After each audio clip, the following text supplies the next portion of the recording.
Hello everyone, स्वागत है आप सबका learning with Gautam YouTube channel में। तो आज की इस वीडियो में हम करने वाले हैं क्लास 12th म्यूजिक के यानी कि संगीत के most important objective question answer को, जो कि आपके आने वाले एग्जाम के लिए काफ़ी ज़्यादा महत्वपूर्ण प्रश्न रहने वाला है। तो आप लोग वीडियो को अच्छे से ध्यानपूर्वक और लास्ट तक जरूर देखिएगा। तो चलिए शुरू कर लेते हैं फर्स्ट क्वेश्चन से।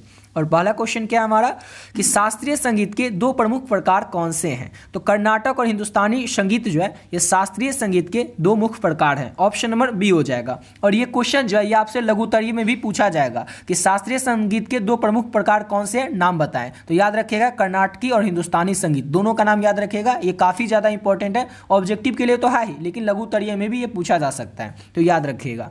अगला क्वेश्चन है हमारा, राग और ताल के संयोग को क्या कहा जाता है। तो राग के और ताल का जो संयोग होता है इसको संगीत कहा जाता है। सिंपल सा कि राग और ताल के संयोग को क्या कहा जाएगा, तो संगीत कहा जाएगा। ऑप्शन नंबर ए हो जाएगा। अगला क्वेश्चन है, संगीत में संगठित स्वर का क्या अर्थ होता है। तो संगीत में संगठित स्वर का अर्थ होता है राग का सामंजस्यपूर्ण प्रस्तुति। ऑप्शन नंबर डी हो जाएगा। राग का सामंजस्यपूर्ण प्रस्तुति संगीत में संगठित स्वर का अर्थ होता है। ऑप्शन नंबर डी हो जाएगा। अगला क्वेश्चन है, किस वाद्य यंत्र में तंत्री का प्रयोग किया जाता है। तो वीणा में किया जाता है तंत्री का प्रयोग। ऑप्शन नंबर सी हो जाएगा। किस वाद्य यंत्र के अंतर्गत तंत्री का प्रयोग किया जाता है। तो वीणा वाद्य यंत्र के अंतर्गत। ऑप्शन नंबर सी हो जाएगा। अगला क्वेश्चन है, आलाप में किस प्रकार के स्वर का प्रयोग होता है। तो आलाप जो होता है इसमें किस प्रकार के स्वर का प्रयोग किया जाता है। तो शुद्ध स्वर का प्रयोग किया जाता है आलाप में। ऑप्शन नंबर ए हो जाएगा, शुद्ध स्वर का। अगला क्वेश्चन है हमारा, किसे संगीत का गणित कहा जाता है। अच्छा, संगीत का गणित किसे कहा जाता है। तो उस्ताद अली अकबर खान को, उस्ताद अली अकबर खान जो है इनको संगीत का गणित भी कहा जाता है। ऑप्शन नंबर सी हो जाएगा। अगला क्वेश्चन है, संगीत में समय का क्या महत्व होता है। संगीत में समय का महत्व क्या होता है। तो यह लय और ताल को निर्धारित करता है। संगीत में समय का यह महत्व होता है कि यह लय और ताल को निर्धारित करता है। ऑप्शन नंबर बी हो जाएगा। अगला क्वेश्चन है, राग के किस अंग को वाद्य माना जाता है। राग के किस अंग को वाद्य माना जाता है। तो राग के आलाप को वाद्य माना जाता है। ऑप्शन नंबर डी हो जाएगा। अगला क्वेश्चन है, राग के किस अंग को वाचन माना जाता है। ऊपर क्या था, तो ऊपर में हमारा क्वेश्चन था कि राग के किस अंग को वाद्य माना जाता है, तो आलाप को। अब क्वेश्चन है कि राग के किस अंग को वाचन माना जाता है, तो गायन को। ऑप्शन नंबर सी हो जाएगा। राग के किस अंग को वाचन माना जाता है, तो गायन को। ऑप्शन नंबर सी हो जाएगा। अगला क्वेश्चन है, तबला के किस भाग को बायां कहते हैं। तो तबला का वो कौन सा भाग है जिसको कि बायां कहते हैं। तो बाएं हाथ से बजाए जाने वाले भाग को तबला में बायां कहते हैं, यानी कि ऑप्शन नंबर बी हो जाएगा। अगला क्वेश्चन है, कर्नाटक संगीत में किस वाद्य यंत्र का विशेष महत्व होता है। कर्नाटक संगीत जो है इसमें किस वाद्य यंत्र का विशेष महत्व होता है। तो कर्नाटकी संगीत में वीणा का विशेष महत्व होता है। ऑप्शन नंबर सी हो जाएगा। अगला क्वेश्चन है, संगीत रत्नाकर के लेखक कौन है। तो संगीत रत्नाकर के जो लेखक हैं वो सारंग देव है। ऑप्शन में जो कि नहीं दिया हुआ है, आप लोग ऐसे ही याद रखिएगा, समझ गए। अगला क्वेश्चन है हमारा, कौन सा राग प्रातः काल में गाया जाता है। चार ऑप्शन में से आपको बताना है कौन सा राग प्रातः काल में गाया जाता है। तो राग भैरव। ऑप्शन नंबर ए हो जाएगा। राग भैरव को प्रातः काल में गाया जाता है। अगला क्वेश्चन है, मृदंग वाद्य यंत्र किस शैली से संबंधित है। तो मृदंग वाद्य यंत्र जो है ये कर्नाटक संगीत शैली से संबंधित है, यानी कि ऑप्शन नंबर ए हो जाएगा। कर्नाटक संगीत शैली से संबंधित है मृदंग वाद्य यंत्र। अगला क्वेश्चन है हमारा, और अगला क्वेश्चन करने से पहले आपको बताना चाहेंगे कि अगर अभी तक आप लोग म्यूजिक के इंपॉर्टेंट गेस क्वेश्चन का पीडीएफ नहीं लिए तो किस तरह से आप लोग इस पीडीएफ को प्राप्त कर सकते हैं। ऑलरेडी बहुत सारे बच्चे जो पहले से इस पीडीएफ को ले चुके हैं, तो जो भी बच्चे पहले से इस पीडीएफ को ले लिए वे लोग थोड़ा वीडियो को स्किप करके अगले क्वेश्चन से आप लोग देख लीजिएगा।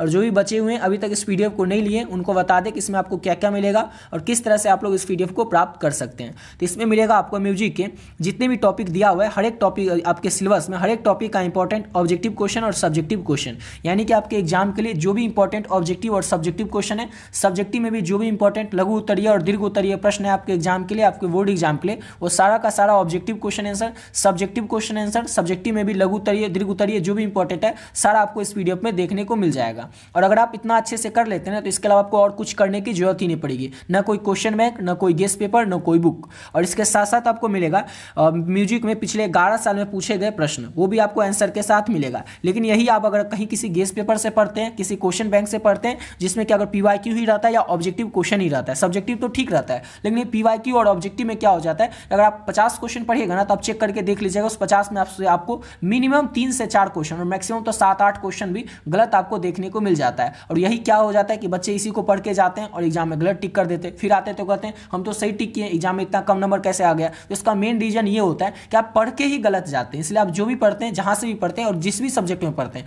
तो पहले ये श्योर हो जाएगा कि वो सही है कि नहीं, समझ गए ना। इसलिए आपको एक चीज बताना चाहेंगे कि आप अगर ऑब्जेक्टिव क्वेश्चन पढ़ते हैं ना तो खास रूप से आप गेस पेपर और क्वेश्चन बैंक से ना ही पढ़िए, क्योंकि उसमें क्या आधा से ज्यादा गलत ही रहता है, समझ गए।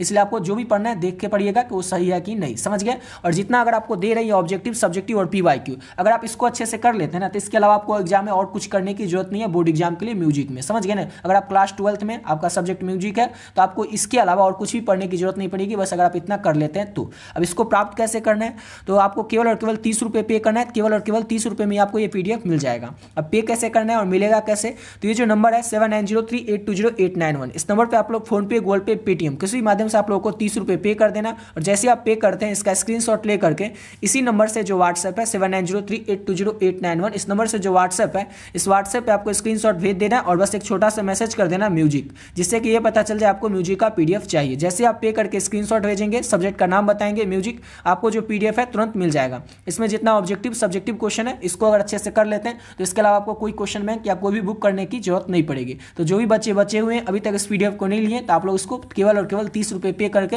प्राप्त कर सकते हैं। अब आते हैं अपने अगले क्वेश्चन पे।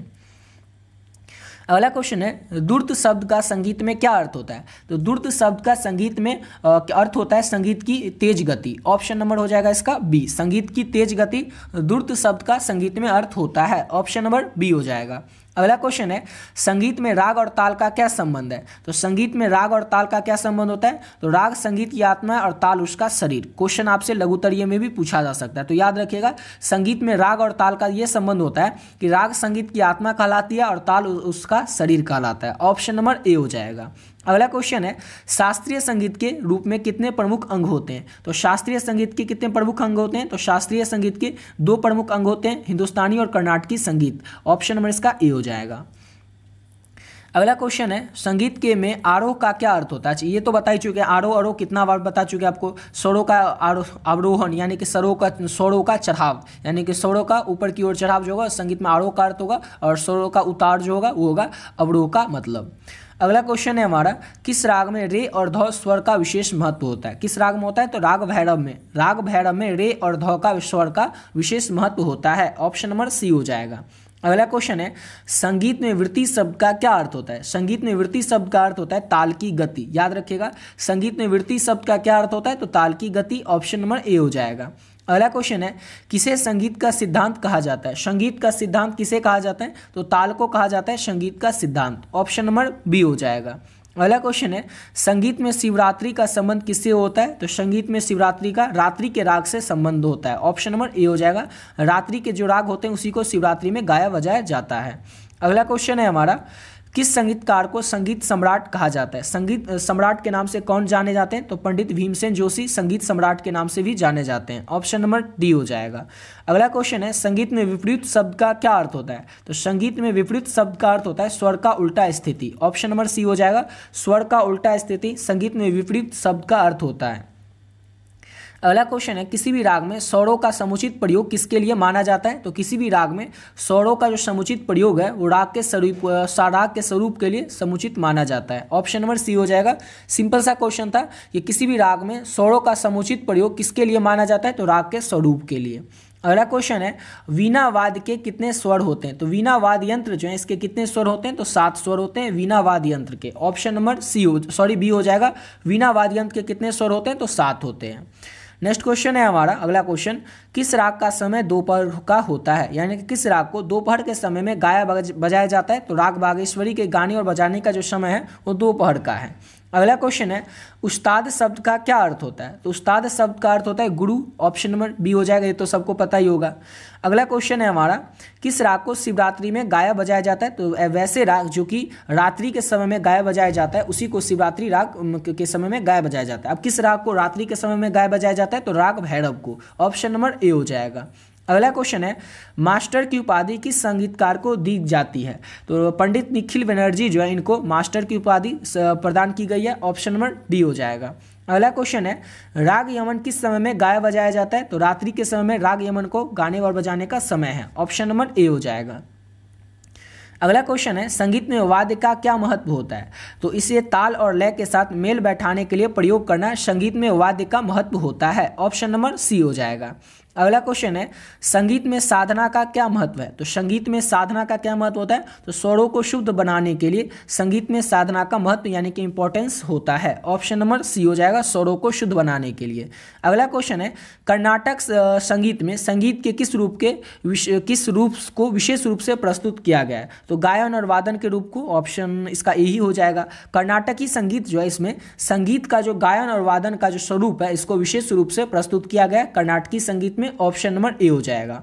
अगला क्वेश्चन है, संगीत में स्वर की शुरुआत किससे होती है? तो आरोह से होती है संगीत में स्वर की शुरुआत, यानी कि ऑप्शन नंबर ए हो जाएगा। इसी के साथ वीडियो पे कंप्लीट करते हैं। आशा करता हूं आप लोग को वीडियो अच्छा लगा होगा। मिलते हैं नेक्स्ट वीडियो में, जिसमें कि संगीत के यानी कि म्यूजिक के और भी क्वेश्चन आंसर को करेंगे।